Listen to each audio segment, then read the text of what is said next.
if you wanted to start your own bed, the easiest way to do it is go somewhere that there's already worms, like right here, or in the woods. You know, you can actually make a pile in the woods with cardboard, like we mentioned out in the garden.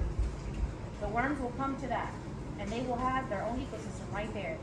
You take a scoop of that where they're already living, start your worm bin with that because it already has the microbes, it already has all the things that they've created, and they will thrive in that. And you're just giving, you know, that one scoop is just their start, and you're giving them a place to be. So is that sort of like night crawlers? So we don't do night crawlers, we do red wigglers. I'm sorry, I should have said that first. These are red wigglers. I know the woods is mostly night crawlers. So that's if you do wondering if y'all had different worms. Yes, sir. We have red wigglers. Yeah, like I mentioned earlier, they stay closer to topsoil. So if you want, you can go lay out your cardboard and they will come to it. But they're there. I mean, they're definitely there. Night crawlers are deeper. You could probably run a system with both, I would think. Oh You yeah, have a for sure. deep bin Where as well these as the are top. in your garden, night crawlers are as well. They eat. Night crawlers will eat dirt though. That's the only difference. These won't eat dirt.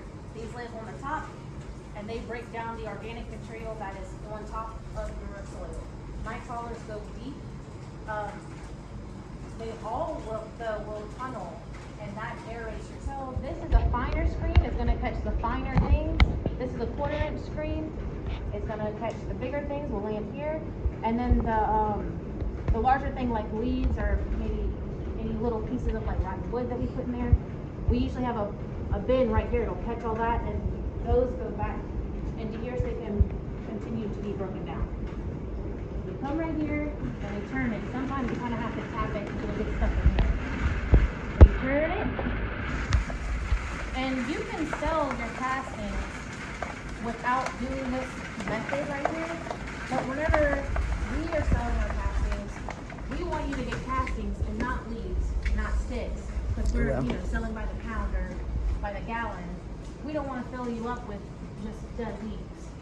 So what we do is, if y'all want to also reuse that back into it. Yeah, yes, all that'll go right back in there. absolutely. Oh, that's So so if y'all want, pretty. y'all can feel it. It feels very, very soft. Very soft. And there's no smell. And this is what you would sprinkle on your plants. And you don't need a lot of this. It really does not take much. There's so many good bacteria and microbes. Do you know the nutrient content of worm castings, like nitrogen, NPK, or anything like that? It does have a lot of nitrogen. It's and it has so much nitrogen that you would think it would burn your plants. Oh, one more behind you.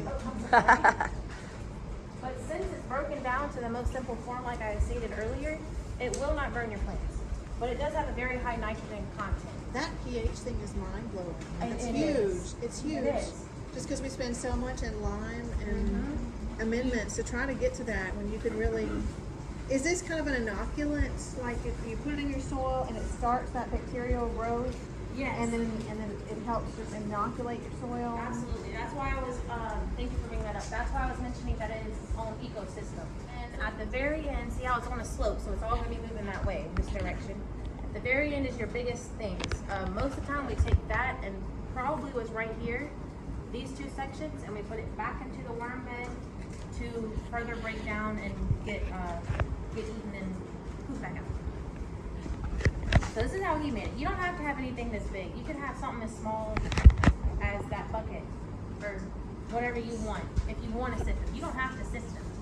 We do because whenever we're selling them, we want to make sure that what people are buying is this and not leaves or sticks or other things that are in there. Because they're spending money per pound or per gallon.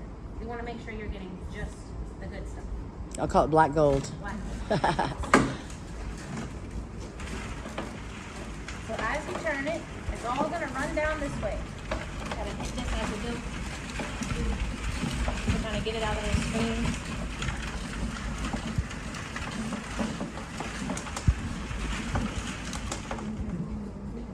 So then right here, oh the jacket's so tight. Okay.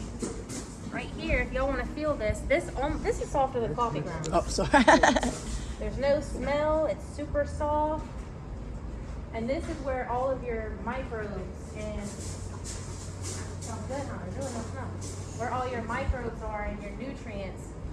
What worms do, as they digest, they're gonna gonna break your nutrients down into their most simple form. So your nitrogen, your calcium, your sodium, all that. Anything that they're breaking down, they're gonna break it down into the simplest form. That way, whenever you sprinkle it around your plants, because it doesn't take much of this, because it's so jam-packed with all the good things that plants love, it doesn't take much to give your plants a boost. So those broken down nutrients are what your plants are seeking out. So whenever they're smaller like that, you think of a chemical compound, or whatever it is, your heavy metals. They're gonna break that down. They're gonna take the heavy metals out, and they're gonna break that down to just the nitrogen, or just the whatever you're looking for. That way, whenever your plants are growing, they can soak that up so quick, it's so easy, and it'll just boost your plants. These worm castings, we consider them like a quick boost, easy quick boost, but they still will keep nutrients in your soil longer than fertilizer will, like store-bought fertilizer. But we still call it the quick boost compared to a good compost, like that compost bin that she has out there, or in the chicken coop. That's a really good compost. That will leave nutrients in your soil longer, which means that it's a slower release. Your plants can feed on that for longer. This is a quick boost, gets them going, and that compost stays in there and keeps on doing Which the is work. why she puts them both in the same hole. Yes, this is why you do both in the same hole, whenever you're transplanting to the ground.